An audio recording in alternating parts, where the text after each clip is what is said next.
ಹೃದಯಾನ ಮಾಡಿಕೊಟ್ಟ ದೇವ ಎರಡು ಭಾಗವ ಸಮಪಾಲು ಮಾಡಿ ಹಂಚಿಬಿಟ್ಟ ಒಂದೇ ಪ್ರೇಮವ ಮರಳಿ ಮನಸಾಗಿದೆ ಮರಳಿ ಮನಸಾಗಿದೆ ಮರಳಿ ಮನಸಾಗಿದೆ ಮರಳಿ ಮನಸಾಗಿದೆ. ಏಯ್ ಬಾಯಿಲಿ. ನಾನಾ? ಬಾಯಿಲಿ ಅಂದೆ. ದೂರ ನಿಲ್ಲು, ದೂರ ನಿಂತ್ಕೋ. ಹಾ, ಈಗ ಕಿವಿ ಹಿಡ್ಕೊ. ಯಾರ ಕಿವಿ ದೊಡ್ಡತ್ತೆ? ನಿನ್ನ ಕಿವಿ ಹಿಡ್ಕೊ ಅಂದೆ. ನಾವ್ ಎಲ್ರು ತಿಂಡಿ ಮುಗಿಸೋ ತನಕ ಕಿವಿ ಹಿಡ್ಕೊಂಡು ಬಸ್ಗೆ ಹೋಗಿ. ಯಾಕೆ ಅಂತ? ಬಸ್ಗೆ ಹೊಡಿ ಅಂದೆ.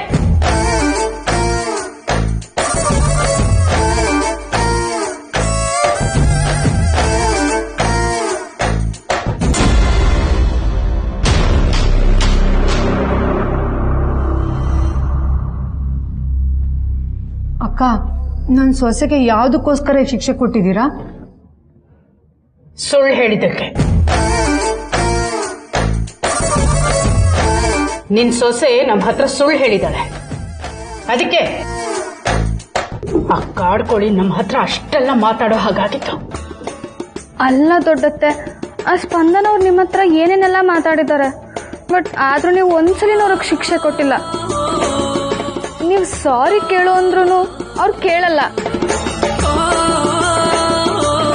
ಆದ್ರೆ ಅವ್ರು ಆರಾಮಾಗಿದ್ದಾರೆ, ನಾನ್ ಮಾತ್ರ ಅಲ್ಲಿ ಬಸ್ಗೆ ಹೊಡಿತಿದ್ದೀನಿ. ಪಂಚಮಿ ನಿಜ ಹೇಳ್ತಿದ್ದಾಳೆ ದೊಡ್ಡತ್ತೆ. ತಪ್ಪು ಮಾಡಿದ್ದು ಅವಳು, ಮಾಡೋದೆಲ್ಲ ಮಾಡ್ಬಿಟ್ಟು ಆರಾಮಾಗಿ ಕಾಲೇಜ್ಗೆ ಹೋಗಿದ್ದಾಳೆ. ಅಕ್ಕ, ನಾನು ಅದನ್ನೇ ಹೇಳಕ್ ಬಂದೆ.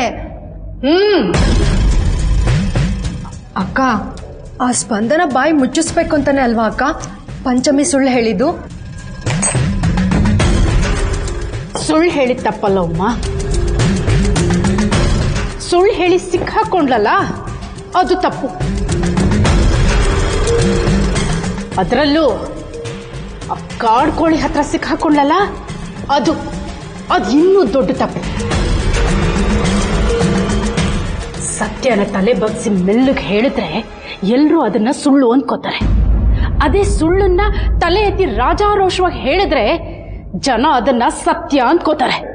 ಅಂದ್ರೆ ಚಂದ ಚಂದ ಅದನ್ನು ನಾನೇ ಹೇಳ್ಬೇಕಾ?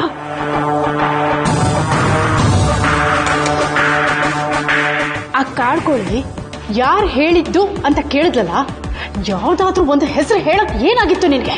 ದೊಡ್ಡತ್ತೆ, ನನ್ನ ಪರವಾಗಿ ನೀವೇ ಒಂದು ಹೆಸರು ಹೇಳ್ಬೋದಿತ್ತಲ್ಲ. ಬಾಯ್ ಮುಚ್ಚು. ಆ ಕಾಡ್ಕೋಳಿ ಹತ್ರ ಮಾತಾಡ್ದಾಗೆ ನನ್ನ ಹತ್ರ ಮಾತಾಡೋಕ್ ಬರ್ಬೇಡ. ಏನ್ ನಿಲ್ಲಿಸ್ಬಿಟ್ಟೆ? ಹೊಡಿ ಬಸ್ಗೆ.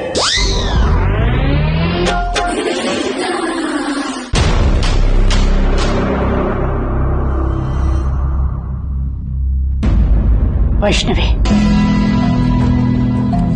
ಸ್ಪಂದನಂಗೆ ಸರಿಯಾದ ಪಾಠ ಕಲಿಸ್ಬೇಕು.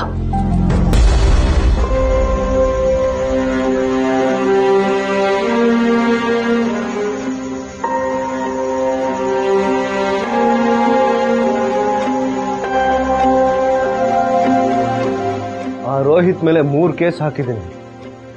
ಅವನ್ ಮಾಡಿರೋ ತಪ್ಪಿಗೆ ತುಂಬಾ ಟೈಮ್ ಒಳಗಿರ್ತಾನೆ.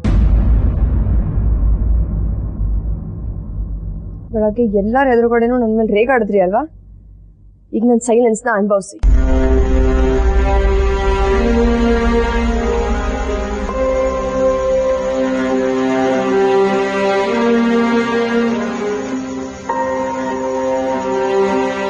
ನನ್ನ ಯೂನಿಫಾರ್ಮ್ ಮೈ ಮೇಲೆ ಇದ್ದದಕ್ಕೆ ಅವನು ಬಚಾವಾಗಿದ್ದಾನೆ.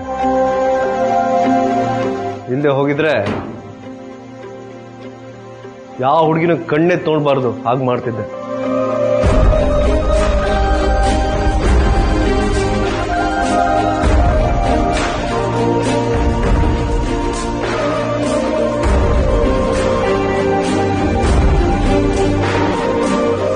ಏನು ಆಶ್ಚರ್ಯ, ಬೆಳಗ್ಗೆ ಎಲ್ಲ ಅಷ್ಟು ಮಾತಾಡ್ದವಳು ಈಗೇನೂ ಮಾತಾಡದೆ ಸುಮ್ಮನೆ ಕೂತಿದ್ಯಾ? ಬೆಳಗ್ಗೆ ಏನು ಮಾಡಬೇಕು ಅನ್ಕೊಂಡಿದ್ನೋ ಅದನ್ನ ನಾನು ಮಾಡಿದ್ದೀನಿ. ನಿಮ್ಗೆ ಏನು ಮಾಡೋಕ್ಕಾಯ್ತು ಅದನ್ನ ನೀವು ಮಾಡಿದ್ದೀರಾ. ರೋಹಿತ್ನ ನಾನು ಕರ್ಕೊಂಡು ಬಂದೆ, ಅವನ್ನ ನೀವು ಅರೆಸ್ಟ್ ಮಾಡಿದ್ದೀರಾ. ಕ್ರಿಮಿನಲ್ನ ಅರೆಸ್ಟ್ ಮಾಡೋದು ಪೊಲೀಸ್ ಕರ್ತವ್ಯ, ಅದರಲ್ಲಿ ಮಾತಾಡೋದೇನಿದೆ? ಕರೆಕ್ಟ್, ಅದರಲ್ಲಿ ಮಾತಾಡೋದೇನಿದೆ? ನಾನು ಹೋಗಿ ಹೋಗಿ ಯಾರ ಹತ್ರ ಮಾತಾಡ್ತಾ ಇದ್ದೀನಿ? ಸೀದಾ ಕೇಳಿದ್ರೆ ಉಲ್ಟಾ ಉತ್ತರ ಬರುತ್ತೆ. ಏನು ಮಾಡಕ್ಕಾಗಲ್ಲ. ಸ್ಪಂದನ ಆದ್ರೂ ಒಂದು ಡೌಟು, ನಿನ್ನ ಹತ್ರ ಯಾವಾಗ್ಲೂ ಯಾಕೆ ನೀನ್ ಮಾತ್ರ ಸರಿ, ಬೇರೆಯವರೆಲ್ಲರೂ ತಪ್ಪು ಅನ್ನೋ ಧೋರಣೆ? ನಾನು ಯಾವತ್ತು ಹೇಳ್ದೆ ನಾನು ಯಾವಾಗಲೂ ಸರಿಯಾಗಿರ್ತೀನಿ ಅಂತ? ನೀನ್ ಹೇಳಲಿಲ್ಲ ಅಂದ್ರೂ ನಿನ್ನ ವರ್ತನೆಯಲ್ಲಿ ಗೊತ್ತಾಗುತ್ತೆ. ವಿಕ್ರಾಂತ್ ಸರ್, ನೀವು ಸ್ಪಂದನ, ಇನ್ನು ಮುಂದೆ ಏನೇ ಮಾಡಕ್ಕೂ ಮುಂಚೆ 10 ಸಲ ಯೋಚನೆ ಮಾಡು. ನನಗೆ ಒಂದ್ಸಲಕ್ಕೆ ಮಾತು ಅರ್ಥ ಆಗುತ್ತೆ, ನಿಮ್ಸಲ 10 ಸಲ ಯೋಚನೆ ಮಾಡೋ ಅಗತ್ಯ ಇಲ್ಲ.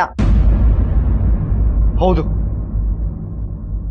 ನಿನ್ ಜೊತೆ ಮಾತಾಡ್ತೀನಲ್ಲ, ನನಗ್ ಬುದ್ಧಿ ಇಲ್ಲ. ನೀನ್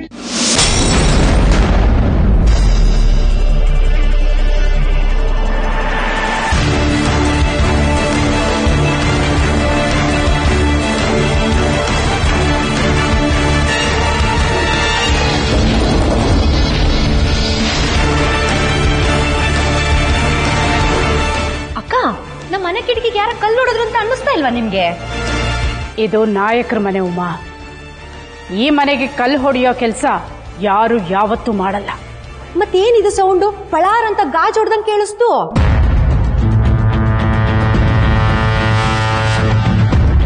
ಅದಕ್ಕೆ ವಿಕ್ರಾಂತ್ ರೂಮಿಂದ ಅದೇನೋ ಜೋರ ಶಬ್ದ ಬಂತು, ಅದಕ್ಕೆ ಮಲಗಿದ್ದವನು ಎದ್ದು ಬಂದೆ.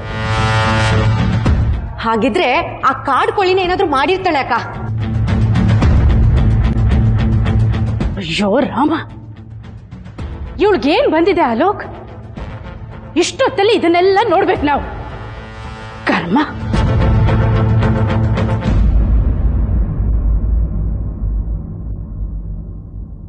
ನಿನಗೆ ನನ್ನ ಜೊತೆ ಜಗಳ ಆಡ್ಬೇಕು ಅಂದ್ರೆ ಬಹಳ ಖುಷಿ ಸಿಗುತ್ತಲ್ವಾ? ನಾನ್ ಜಗಳ ಆಡದ್ನ? ನನ್ ಪಾಡಿ ನಾನು ಕಾಲೇಜ್ ಮುಗಿಸ್ಕೊಂಬಂದು ಓದ್ತಾ ಇದ್ದೀನಿ. ನೀವೇ ತಾನೇ ಹೇಳಿದ್ದು ಮನೆ ಕೆಲಸ ಓದು ಎರಡು ಬ್ಯಾಲೆನ್ಸ್ ಮಾಡ್ಬೇಕು ಅಂತ. ಓದ್ಬೇಕು, ಕೆಲಸ ಮಾಡ್ಬೇಕು. ಕೆಲಸ ಮಾಡ್ಬೇಕು ಅಂದ್ರೆ ರಾತ್ರಿ ಬೇಗ ಮಲ್ಕೋಬೇಕು, ಅವಾಗ ತಾನೇ ಬೆಳಗ್ಗೆ ಬೇಗ ಎದ್ದು ಕೆಲಸ ಮಾಡಕ್ ಸಾಧ್ಯ. ನೀವ್ ನೋಡಿದ್ರೆ ನಾವು ಓದಕ್ಕೆ ಬಿಡ್ತಾ ಇಲ್ಲ.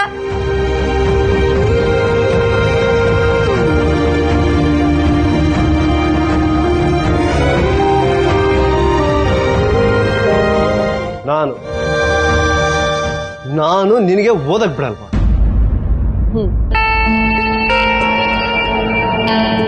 ನಿಜ ಹೇಳು, ನಾನೀಗ ಇವತ್ತು ಓದೋದ್ ಬೇಡ ಅಂದ್ರೆ ನೀನು ಓದ್ಕೊಳಲ್ವಾ? ನಿಜ ಏನ್ ಗೊತ್ತಾ, ನಿನಗೇನ್ ಮಾಡ್ಬೇಕು ಅನ್ಸುತ್ತೋ ಅದನ್ನೇ ಮಾಡೋದು. ಯಾರೇನ್ ಹೇಳಿದ್ರು ನಿನಗೆ ಡಿಫ್ರೆನ್ಸ್ ಆಗಲ್ಲ. ಇದು ನಿನಗೂ ಗೊತ್ತು, ನನಗೂ ಗೊತ್ತು. ಮನೇಲಿ ನಿನ್ ಬಗ್ಗೆ ಎಂತ ಇಮೇಜ್ ಕ್ರಿಯೇಟ್ ಆಗಿದೆ ಅಂತ ನಿನಗೆ ಗೊತ್ತಾ? ಯಾವ ಇಮೇಜ್? 1000 ಸಲ ಹೇಳಿದೀನಿ, ಮನೆಯವ್ರ ಹತ್ರ ರೂಢಾಗಿ ಬಿಹೇವ್ ಮಾಡ್ಬೇಡ ಮಾಡ್ಬೇಡ ಮಾಡ್ಬೇಡ ಅಂತ.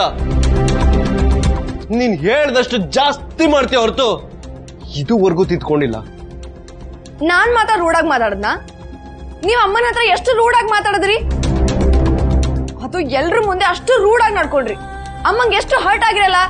ಸ್ಪಂದನ, ನಾನು ನಮ್ಮ ಅಮ್ಮನ ಹತ್ರ ರೂಢಾಗಿ ಮಾತಾಡಿಲ್ಲ, ಅದು ಜಸ್ಟ್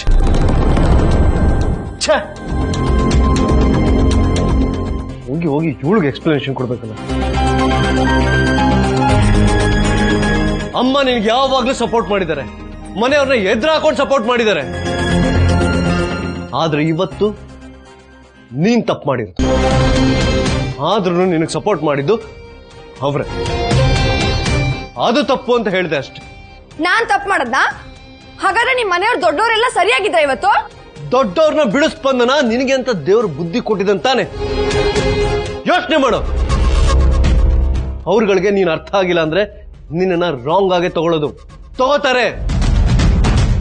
ಅವ್ರಿಗೆ ನೀನೇನು ಅಂತ ಅರ್ಥ ಮಾಡಿಸೋ ಜವಾಬ್ದಾರಿ ನಿಂದು ಸ್ಪಂದನ.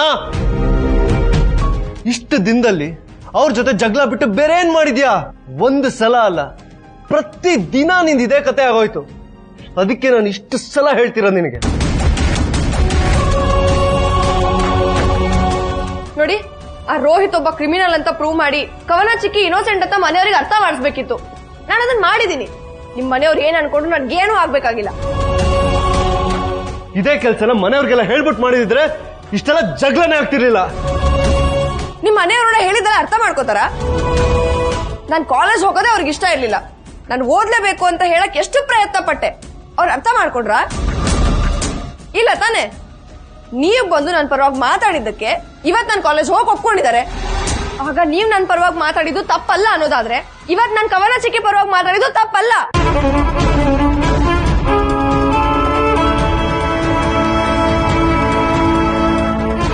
ನಿನ್ ಜೊತೆ ಮಾತಾಡ್ತಾ ಇದ್ರೆ ಪ್ರತಿನಿತ್ಯ ನಾನು ಪೊಲೀಸ್ ಸ್ಟೇಷನ್ ಇಂದ ಮನೆಗೆ ಬರ್ತೀನಿ ಅನ್ಸಲ್ಲ, ನನಗೆ ಸ್ಟೇಷನ್ ಇಂದ ಸೀದಾ ಕೋರ್ಟ್ಗೆ ಹೋಗ್ತೀನಿ ಅನ್ನಿಸ್ತಾ ಇದೆ. ಪ್ರತಿನಿತ್ಯ ವಾದ ವಿವಾದ. ನಾನ್ ಮಾತಾಡಿದ್ರೆ ನಿಮಗ್ ವಾದ ಅನ್ಸುತ್ತಲ್ವಾ? ನನ್ನ ಹತ್ರ ಯಾಕೆ ಮಾತಾಡ್ತೀರಾ? ಮತ್ತೆ ಮಾತಾಡೋದನ್ನ ಬಿಟ್ಬಿಡಿ.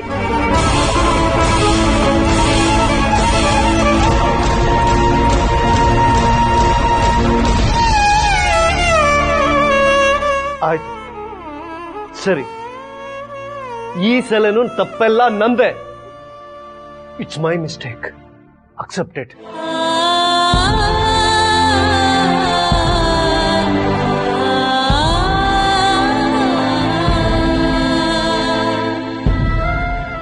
ಆಯ್ತು ಬಿಡಿ ವಿಕ್ರಾಂತ್ ಸರ್, ನಾನೇ ಸರಿ ಇಲ್ಲ, ತಪ್ಪೆಲ್ಲ ನಂದೆ, ಸರಿನಾ? ತಪ್ಪು ನಂದು ಅಂದ್ರೂ ವಾದ ಮಾಡ್ತೀಯಾ, ತಪ್ಪು ನಿಂದು ಅಂದ್ರೂ ನಂದು ಅಂತ ವಾದ ಮಾಡ್ತೀಯಾ. ಒಟ್ನಲ್ಲಿ ನೀನ್ ವಾದ ಮಾಡ್ಬೇಕಷ್ಟೇ. ಈಗ್ಲಾದ್ರೂ ಅರ್ಥ ಆಯ್ತಾ? ತಪ್ಪೆಲ್ಲ ನಿಂದೆ. ಇವಾಗ ನೀವು ಸುಮ್ನಾಗಿ. ಸ್ಪಂದನ, ನೀನ್ ಸುಮ್ ನಿರ್ತ್ಯೋ ಇಲ್ವೋ?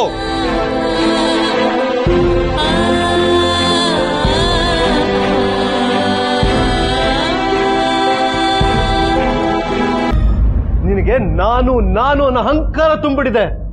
ಎಷ್ಟು ಈಗೋ ತುಂಬಿಕೊಂಡಿದ್ಯಾ ಅಂದ್ರೆ ನಿನಗೆ ಈಗೋ ಇದೆ ಅಂತ ಒಪ್ಕೊಳ್ಳೋಕೆ ನಿನ್ಗೆ ಈಗೋ ಬಿಡ್ತಾ ಇಲ್ಲ. ಯಾರು ಏನೇ ಒಂದು ಮಾತು ನೀನು ವಿರುದ್ಧವಾಗಿ ಆಡಿದ್ರು ಅದನ್ನ ಅಕ್ಸೆಪ್ಟ್ ಮಾಡಲ್ಲ ನೀನು. ನಾನ್ ಏನ್ ಮಾಡ್ದೆ ಅಂತ ನನಗೆ ಇಷ್ಟು ಬೈತಿದ್ರ ವಿಕ್ರಾಂತ್ ಸರ್? ಕೇಳಿಸ್ಕೊಳಕ್ ಇಷ್ಟ ಇಲ್ಲ ಅಂದ್ರೆ ಈ ರೀತಿ ಕೆಲ್ಸಗಳು ಯಾಕೆ ಮಾಡ್ತೀಯಾ? ನಿನಗೆ ಡೇ 1 ಇಂದ ಹೇಳ್ತಾ ಇದ್ದೀನಿ, ಇದು ನಮ್ಮ ಕುಟುಂಬ, ಇಲ್ಲಿ ನಮ್ಮದೇ ಆದಂತ ಕಾನೂನು ಇದೆ, ಹೇಗ್ ನಡ್ಕೋಬೇಕು ಹೇಗ್ ನಡ್ಕೋಬಾರ್ದು ಅಂತ. ಆದ್ರೆ ನೀನೆಲ್ಲಿ ಕೇಳ್ತೀಯ? ನೀನ್ ಮಾಡಿದ್ದೆಲ್ಲ ಸರಿ ಅನ್ಕೊಂಡೆ ಹೋಗ್ತಾ ಇದೀಯ. ನಿನ್ಗೋಸ್ಕರ ಇಷ್ಟೆಲ್ಲ ಮಾಡ್ತಿರೋನ್ಗೆ ಎಷ್ಟು ಕಷ್ಟ ಆಗ್ತಿದೆ ಅಂತ ಏನಾದ್ರು ಗೊತ್ತಾ?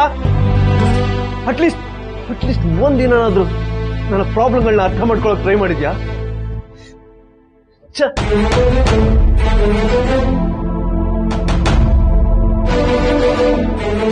ನೀವ್ ನನಗೋಸ್ಕರ ತುಂಬಾ ಮಾಡ್ಬಿಟ್ಟಿದ್ದೀರಾ ಅಲ್ವಾ? ಹೌದು ಹೌದು ಹೌದು, ತುಂಬಾ ಮಾಡಿದ್ದೀನಿ.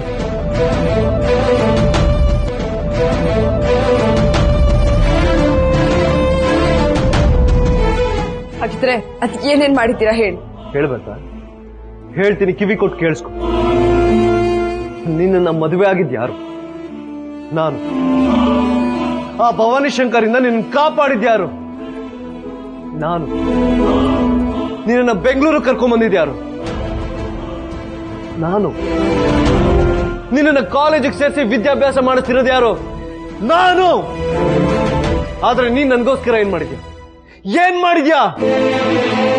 ಪ್ರತಿದಿನ ಪ್ರತಿ ಕ್ಷಣ ನಿಮ್ಮನ್ನ ಮದುವೆ ಆಗಕ್ಕೆ ಇಷ್ಟ ಇರ್ಲಿಲ್ಲ, ನಿಮ್ಮನ್ನ ಪ್ರೀತಿಸ್ತಾ ಇಲ್ಲ ಅಂತ ಹೇಳ್ಕೊಂಡೇ ಬಂದಿದ್ಯಾ. ಈ ಕಡೆ ನಿನ್ ಮಾತು ಕೇಳಲ್ಲ, ಇಲ್ಲ ಮನೆಯವ್ರ ಮಾತು ಕೇಳಲ್ಲ. ಸಾಕಾಗೋಗಿದೆ ನನಗೆ. ಬೆಳಗ್ಗೆಯಿಂದ ನನಗೆ ಬೈತಾನೆ ಇದ್ದೀರಾ. ನಾನು ಏನ್ ಮಾಡಿದ್ದೀನಿ ವಿಕ್ರಾಂತ್ ಸರ್?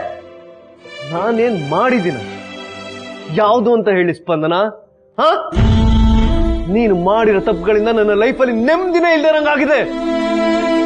ನನ್ನ ಮನೆಯವರು, ನಮ್ಮ ಮನೆಯವ್ರಿಗೆ ಸರಿ ಅನ್ಸಿದ್ದು ನಿನ್ಗೆ ಯಾಕೆ ಸರಿ ಅನ್ಸಲ್ಲ? ಯಾಕೆ ನೀನು ಅವ್ರ ಜೊತೆ ಯಾವತ್ತೂ ತಾಳ್ಮೆಯಿಂದ ಮಾತಾಡಲ್ಲ? ಬಾಯಿ ಬಿಟ್ರೆ ಜಗಳನೇ ಆಡ್ತಾ ಇರ್ತೀಯ.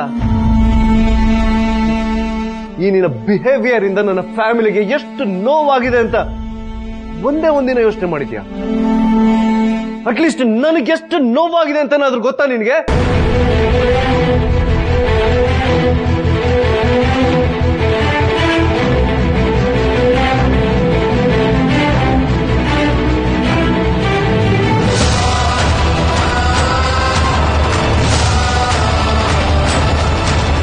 ಒಬ್ಬ ಗಂಡಸು ಹೊರಗಡೆ ಜಗತ್ತಿನಲ್ಲಿ ಕಷ್ಟಪಟ್ಟು ದುಡ್ದು ಪ್ರಾಬ್ಲಮ್ಗಳನ್ನ ಫೇಸ್ ಮಾಡಿಕೊಂಡು ಸುಸ್ತ ಮನೆ ಬರ್ತಾನೆ. ಅವನ್ ಮನೆಗೆ ಬಂದ ತಕ್ಷಣ ಬೃಷ್ಟಾನ ಕೇಳಲ್ಲ, ಒಂದು ಲೋಟ ನೀರು ಕೊಟ್ಟು ಪ್ರೀತಿಯಿಂದ ಮಾತಾಡಿದ್ರೆ ಸಾಕು, ಅವತ್ತಿನ ನೋವೆಲ್ಲ ಮರ್ತೋಗುತ್ತೆ. ಈ ದಿನ ಹೇಗಿತ್ತು ಅಂತ ಕೇಳಿದ್ರೆ ಸಾಕು, ನಾಳೆ ದಿನ ಚೆನ್ನಾಗಿರುತ್ತೆ ಅನ್ನೋ ನಂಬಿಕೆ ಬರುತ್ತೆ. ಆದ್ರೆ ಇದನ್ನೆಲ್ಲ ಒಂದಿನಾದ್ರೂ ಮಾಡಿದ್ಯಾ ಸ್ಪಂದನ? ಸ್ಪಂದನ ನಿನ್ ಜೊತೆ 2 ನಿಮಿಷ ಪ್ರೀತಿಯಿಂದ ಮಾತಾಡೋಣ ಅಂತ ರೂಮ್ ಒಳಗೆ ಬಂದೆ. ಆದ್ರೆ ನಿನ್ನ ಅಹಂಕಾರನೋ ನತ್ತಿ ಮೇಲಿದೆ. ನಿನ್ ಜೊತೆ ಮಾತಾಡ್ತಾ ಇದ್ರೆ ಯಾವ್ದೋ ಕ್ರಿಮಿನಲ್ ವಿಚಾರಿಸ್ತಾ ಇದೀನಿ ಅಂತ ಅನಿಸ್ತಾ ಇದೆ.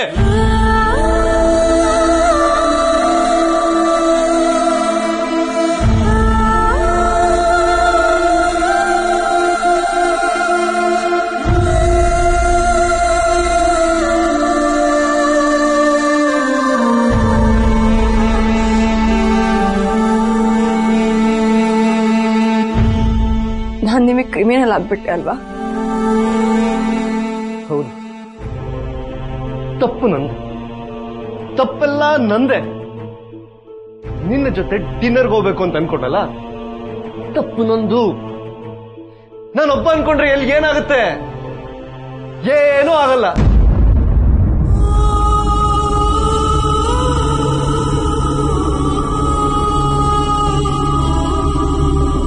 ನೋಡು, ಇದು ನಿಂದೆ ತಾನೇ ರಬ್ಬರ್ ಬ್ಯಾಂಡ್. ಮನುಷ್ಯನು ಈ ರಬ್ಬರ್ ಬ್ಯಾಂಡ್ ಇದ್ದಂಗೆ, ಎಳೆದ್ರೆ ಒಂದ್ ಹತ್ತಿಗೆ ವಾಪಸ್ ಬರ್ಬೋದು, ಆದ್ರೆ ಎಳಿತಾನೆ ಇದ್ರೆ